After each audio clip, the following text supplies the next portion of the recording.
The world is coming together via the multipolar world through the BRICS nations to put a stop to imperialism, colonialism, or as you would say, white supremacy.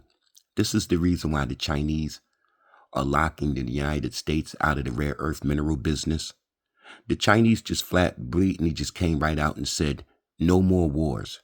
If you plan on using rare earth minerals to genocide, to start wars, to cause wars, or to plumage, pilder, and take other people's resources, then they refuse to sell you rare earth minerals. This is why America is in the predicament that they are in right now.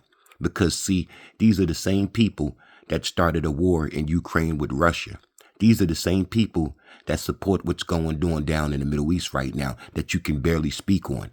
These are the same people that orchestrate the violence that's going on in the Congo and that's going on in Sudan, or even on the continent of Africa, or even in our community when it comes to when the violence in our community slows down and stops, or it comes to a complete slowdown.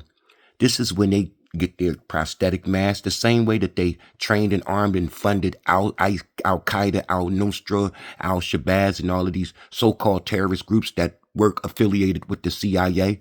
What's the same affiliated CIA that put the crack in our community that won't have an issue to come back in your community and do these homicides to keep the body count up, just to keep the fake narrative going. See, it's not that far-fetched. If every one of our leaders that step up to do the right thing, they either assassinate, they either throw in jail or do something to try to undermine.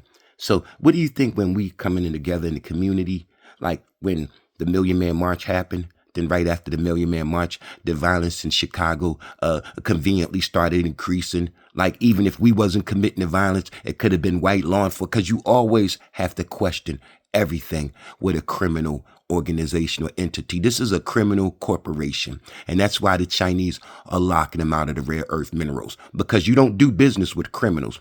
And also, this is why the Chinese refuse to buy soy products from the U.S. so-called farmers, because this is not their land. You're on stolen land selling stolen products. And the Chinese would rather go elsewhere and buy products from people who actually own the land, instead of you people who stole the land and sit up here with your fake constitution and your fake freedom of speech and talk all this sovereignty and humanity bubblegum shit. So the faster that they continue to produce these rare earth minerals and, continue to lock you out of it, is the faster that they get to come back and hold you accountable like World War II style. Tell the truth and shame the devil, devil. That's the real reason why you're scared. That if you don't control that militarily, that you can't stop them from coming to hold you accountable, war crime tribunal style.